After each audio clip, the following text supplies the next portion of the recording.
Hello! Today we are working with similar figures and scale drawings. You're going to see why we needed to work so hard on cross multiplying. Similar figures have the same shape, but not necessarily the same size. They have corresponding angles and corresponding sides. And the symbol, this little squiggly line, means similar to. So at the right, triangle ABC is similar to triangle XYZ. So when they say corresponding angles, as you can see, angle A is the same as angle X, but their side lengths are different. So AC, even though it's kind of the same side as XZ, has a different side length. So that's what we mean when we talk about similar figures. Similar angle measures, but different side lengths. Notice also the order in which A, B, and C and X, Y, and Z are written.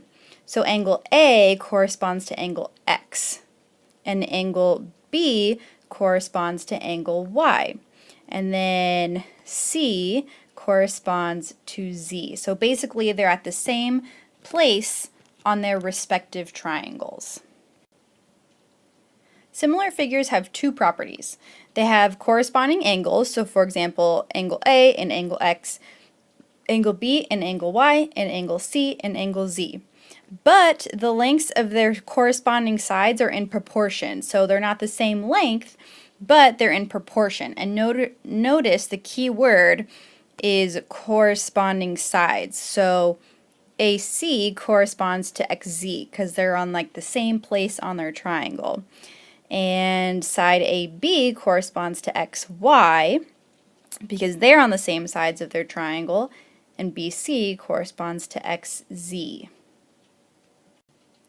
And we can use similar figures to solve for unknown side lengths. So in this parallelogram, ABCD is similar to parallelogram EFGH. So we have to find the value of x. So our first step is to write a proportion for the corresponding sides. So remember, the order matters. AD, which has the measure x, corresponds to EH. And AB, which has a measure of 16, corresponds to EF, which has a measure of 24. So x and x on top, and then since that corresponds to 18, we have to put those two together. And then in our second proportion, since we did this triangle first, we have to keep it first in this next proportion. Therefore, we have side AB, which is 16, over side EF, which is 24. And I'm sure now this is looking familiar to you because this is what we were working with in the last lesson. So now all we have to do is cross multiply, which you know you are so good at already. So we are going to multiply diagonally, right? Multiplication sign like an X. So 24 times X is equal to 16 times 18. So now all we have to do, step 3, is solve for x, which you already know how to do.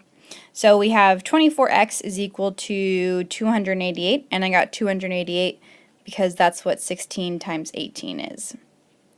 So 24x is equal to 288. Your operation here is multiplication, which means our opposite operation is division. So we divide by 24 on both sides, and 24 into 288 gives us 12. So we know that this length has a measure of 12. Indirect measurement is when you use similar figures to measure distance. So there's a tree that casts a shadow that is 10 feet long. A 5-foot woman casts a shadow that's 4 feet long. The triangle shown for the woman and her shadow is similar to the triangle shown for the tree and its shadow. So how tall is the tree? Well, our first step, as we know, is to write our proportion. And again, we have to use our corresponding sides.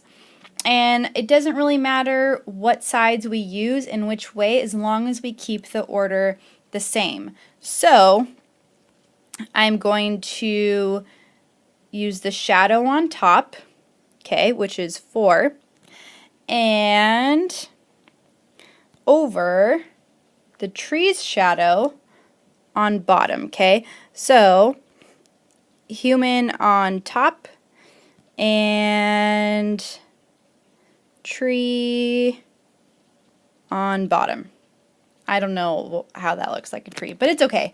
So in our next proportion, we have to go in the same order. So the height of the human on top over the height of the tree, which is what we're looking for. So that's our variable. Since we're looking for how tall the tree is, we know that that's our x. And again, person on top and our lovely tree on bottom. That was no better, but it's okay. So now, as you know, we have to cross multiply. So we have to multiply again in the shape of an x, right? So we have 4 times x is equal to 10 times 5. And now all we have to do is solve for x. So we have 4x is equal to 50 because 10 times 5 is 50. And our opposite operation is to divide. So we have to divide by 4 on both sides. And we get x is equal to 12.5. So when they want to know how tall the tree is, right here, we know that the height of the tree is 12.5 feet. And lastly, we can use scale drawings, which show a real object with accurate sizes reduced or enlarged by a certain amount. So if we're looking at my favorite, as you know, whales, we can see how long they are on a piece of paper, even though we can't draw out their full length, right? Because that would be way too long for one piece of paper, and that would waste a lot of paper.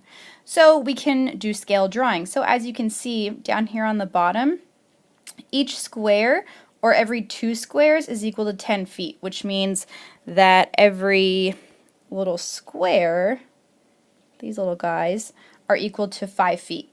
And so if we're looking at the blue whale, we can see that it comes all the way down to this line up here.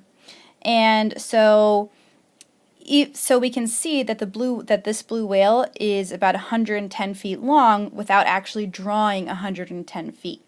We just scaled it down to show 110 feet by using the little squares. Most of you have probably seen scale drawings on maps. So if we take a look at the map on the left, it is a scale map that shows us the distance of Atlanta to Athens. Athens being in Georgia, not the Athens in Greece. So the map distance is 1.5 or 1.5 inches, which means that every 1.5 inches on the map is equal to 40 miles in real life. So we have to set up our proportions to find out how far from Atlanta to Athens really is in actual miles, just not in inches, right? So we have our first proportion, and we have our map distance on top and our actual on the bottom, right? So we're just going in the order that it gave, which is map to actual, or inches to miles. So we're going to keep it in that same order, which means that in our second proportion, we also have to keep it in inches to miles. So now I know the picture is a little blurry, actually pretty blurry, but on the ruler it shows that from Atlanta to Athens on this ruler is 1.5 inches, which means that on our next proportion we have to put our inches on top, which is why we put 1.5 on top, and we're looking for how many actual miles it is. And so again, we keep it on the bottom, and we don't know how many actual miles it is, which is why it's our variable, or d. So now we have to cross multiply. So 1 times d is equal to 40 times 1.5. And now we just solve for d. So 1d is equal to 60, or d is equal to 60. So Athens is about 60 miles from Atlanta, and we were able to tell that without actually driving the distance or making a huge map that would take up way too many pieces of paper, right? We can figure out the distance from just using a scale drawing. Also, I just noticed that I spelled Atlanta wrong, so I'm very sorry. Try these on your own for your homework tonight, and remember to at least try. It's okay if you get them wrong, you just have to try. You got this.